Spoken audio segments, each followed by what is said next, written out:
Maybe start this thing.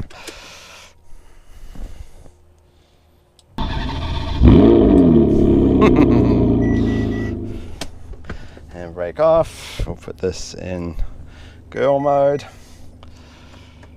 First gear.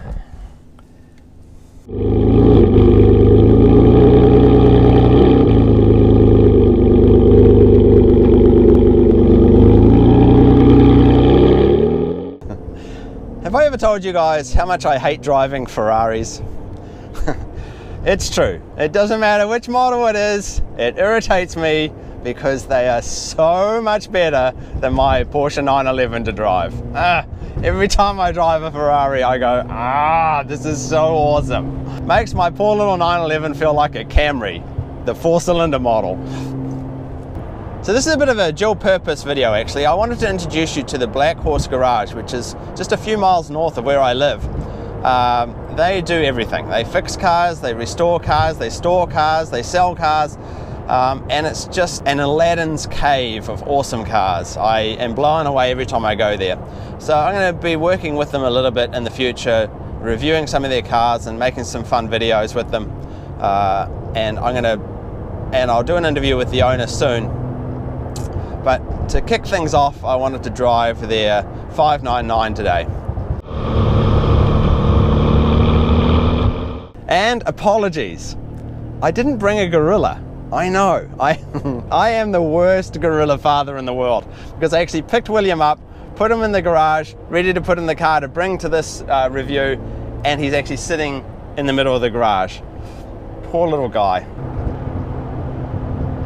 So the 599 GTB, this is a 2008. They were produced from 2006 through the 2012. And they have a heritage all the way back to the 1960s with the 275, which includes many classics in between, including the Testarossa. And like any of these big 12-cylinder monsters, it is just blindingly, terrifyingly fast. Huh.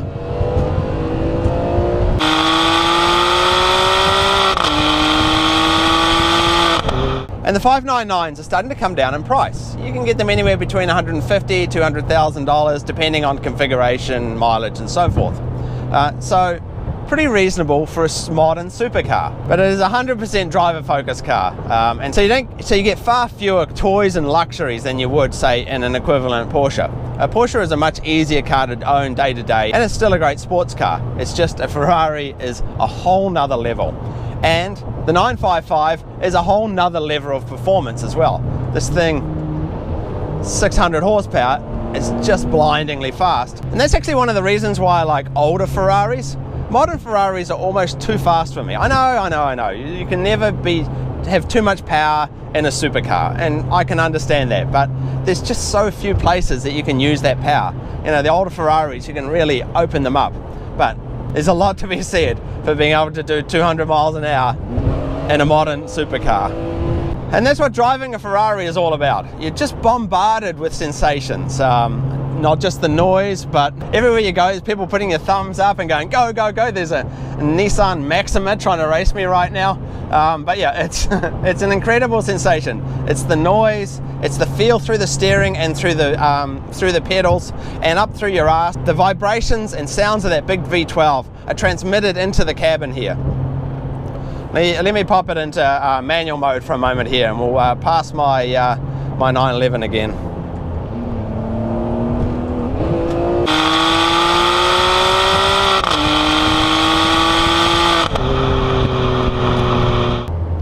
Oh, here comes the Maxima that I was drag racing. See him there?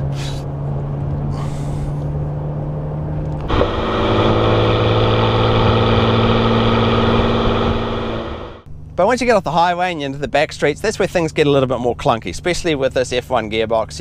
You can feel it sort of shudder. You've really got to sort of baby it along and feather the throttle to make it smooth, otherwise it lurches backwards and forwards in a somewhat undignified manner, like that.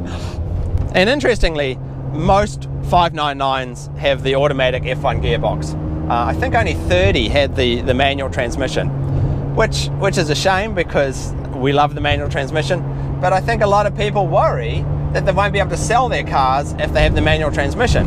And that's proven to be a false concern because the manual transmissions models have held their price so much better and have almost become collector's items within the 599 range.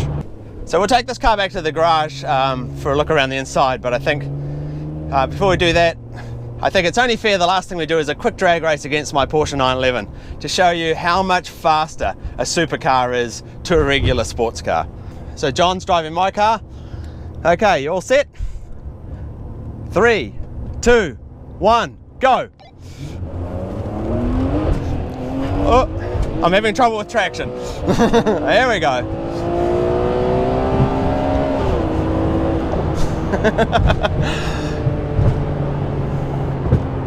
So he got away a lot faster being a four-wheel drive Porsche 911. I was just sliding around. I think I got you on the line. Totally.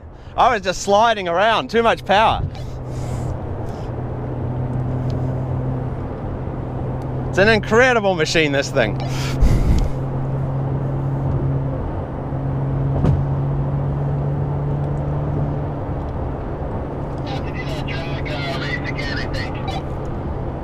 Yeah, we'll do it from a little bit of a higher speed. We'll slow right down here.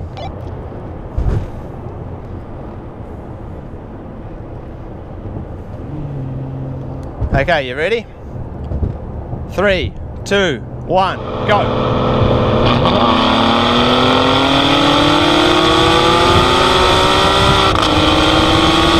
Leaving it behind. This thing is a monster. Crazy.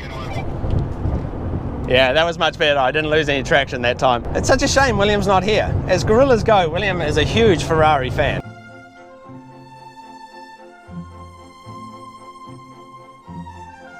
Hey, I just realized something. Did I actually just win a drag race? Oh my God. It wasn't in my car, but you know, it still counts. At last, Nick wins a drag race. Took a Ferrari 599 GTB in order to do it, but hey, a win's a win. It's a shame William wasn't here to see it. He would have been most impressed. Anyway, let's have a look around the outside of this 599 while we're here. You know, Ferraris are just beautiful, whatever age they are, but these modern ones are just stunning to look at. Gorgeous front and back, and gorgeous underneath as well. Super smooth underneath. And here's that mighty V12, the Porsche 911 beating V12. And one of the interesting things about the 599 is because it's one of the front engine Ferraris, they're actually a little cheaper to service because so much of the engine is accessible just with the hood or bonnet up. You know, the interior of modern Ferraris seems like no two are ever the same, a bit like a modern Porsche. There's enough customization that everyone makes there's a little difference. This is a black over black with lashings of deviated stitching. You know, I don't know whether you know this, but I quite like a bit of deviated stitching. But not everybody can fit in a Ferrari. You know, if you're a taller guy, you're limited to these larger models. Well, it's nice and wide, you know, the headroom is never that much. Turn it on by turning the key on, then pressing the start button.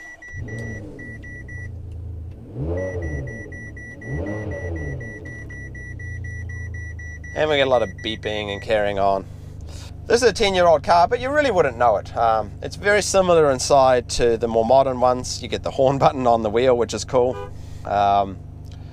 These days they have the dual display on them. This has got the older display with the lower resolution. And around the rest of the car, you know, it's just functional. That's what Ferrari is all about, just being functional and being driver focused. The only thing is, classic Ferrari from this era, some of the buttons have started to get sticky and need replacing.